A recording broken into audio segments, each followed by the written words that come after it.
नमस्कार दोस्तों, और फिर से स्वागत है। आज के एपिसोड में हम प्राइस एक्शन कोर्स के एक सबसे महत्वपूर्ण टॉपिक पर चर्चा करने जा रहे हैं। यह एक बेहद जरूरी टॉपिक है क्योंकि यह एक प्राइस एक्शन ट्रेडर को की प्राइस लेवल्स पहचानने में मदद करता है और एंट्री, एग्जिट, टारगेट्स और स्टॉप लॉस के बारे में निर्णय लेने में मदद करता है। सपोर्ट और रेजिस्टेंस कुछ ऐसे महत्वपूर्ण फैक्टर हैं जो ट्रेडिंग में सफलता और असफलता के बीच का अंतर बना सकते हैं। सपोर्ट और रेजिस्टेंस चार्ट पर स्पेसिफिक प्राइस लेवल्स होते हैं जहां अधिकतम बाइंग या सेलिंग लिक्विडिटी होती है। सपोर्ट वो लेवल होता है जहां आप बायर्स की संख्या सेलर्स से ज्यादा होने की उम्मीद कर सकते हैं। इसके विपरीत रेजिस्टेंस वो लेवल होता है जहां आप सेलर्स की संख्या बायर्स से ज्यादा होने की उम्मीद कर सकते हैं। जैसा कि नाम से पता चलता है, रेजिस्टेंस वो होता है जो कीमत को और बढ़ने से रोकता है। यह वो टेक्स्ट बुक डेफिनेशन है जो आपको किसी भी स्टैंडर्ड ट्रेडिंग बुक में मिल जाएगी। लेकिन क्यों कुछ प्राइस लेवल्स ऐसा बर्ताव करते हैं? हमने पहले बात की थी कि स्टॉक मार्केट डिमांड और सप्लाई पर चलता है। इसी कॉन्सेप्ट की वजह से कुछ प्राइस लेवल्स बैरियर की तरह काम करते हैं, जबकि दूसरे कीमतों को बूस्ट करते हैं। एक एग्जाम्पल लेते हैं। मान लीजिए एक स्टॉक 150 रुपए पर ट्रेड कर रहा है। एक इंस्टीट्यूशन को लगता है कि यह स्टॉक आने वाले क्वार्टर्स में अच्छा परफॉर्म करेगा, लेकिन इसका करंट प्राइस उनके हिसाब से थोड़ा ज्यादा है। वे इसे 125 रुपए पर खरीदना चाहते हैं, न कि 150 रुपए पर। इसलिए वे मार्केट को 125 रुपए तक पुश करते हैं, जहां वे धीरे धीरे अपनी पोजीशन बिल्ड करते हैं।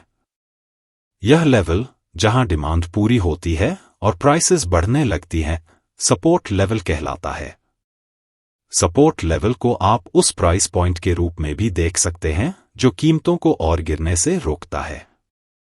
यह वो क्षेत्र होता है जहां बड़े बायर्स स्टेप इन करते हैं। सपोर्ट लेवल पर बड़े बाय ऑर्डर्स और सेलर्स की कमी के कारण प्राइसेस बढ़ने लगती हैं। जब कोई price level current market price के नीचे बनता है तो उसे सपोर्ट लेवल कहा जाता है। अब उसी एग्जाम्पल के साथ आगे बढ़ते हैं। कुछ महीनों बाद कीमत 125 रुपए से बढ़कर 170 रुपए हो जाती है। इस समय इंस्टीट्यूशन डिसाइड्स करती है कि अब प्रॉफिट बनाने के लिए सेल किया जाए। वे बड़े सेल ऑर्डर्स प्लेस करते हैं, यह सुनिश्चित करते हुए कि उनकी डिजायर्ड सेलिंग प्राइस पर पर्याप्त बाय ऑर्डर्स हों ताकि उन्हें कोई नुकसान न हो।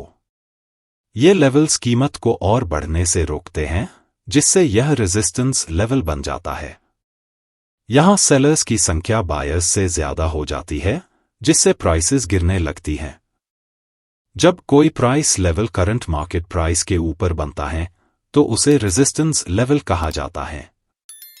किसी भी ट्रेडर के लिए, चाहे वो किसी भी टाइम फ्रेम में काम कर रहा हो, यह महत्वपूर्ण है कि वो सिग्निफिकेंट प्राइस लेवल्स की पहचान करे जहां कुछ प्राइस एक्शन हुआ हो।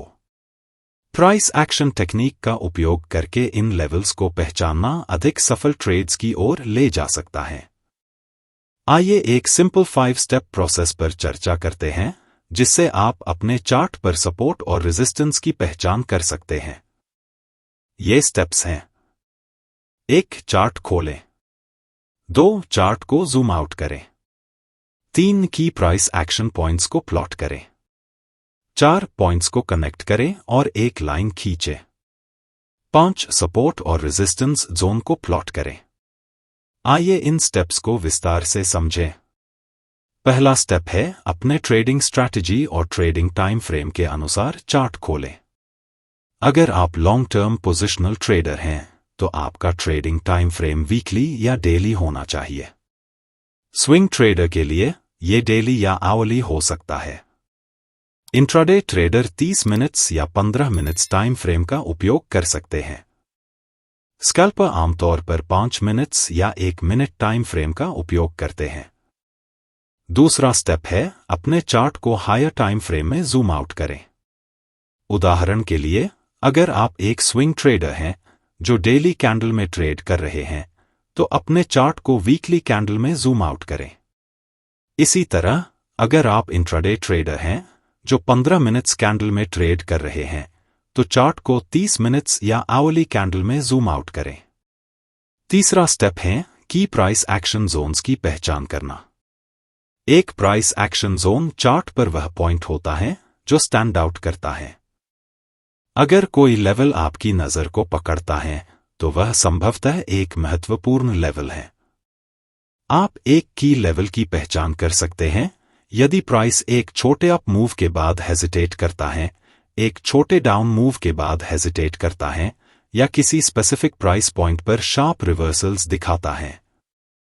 चौथा स्टेप है एक हॉरिजॉन्टल लाइन प्लॉट करना। आइडेंटिफाइड प्राइस एक्शन जोन्स को एक हॉरिजॉन्टल लाइन से कनेक्ट करें। लाइन को एडजस्ट करें ताकि अधिकतम टचेस मिल सके।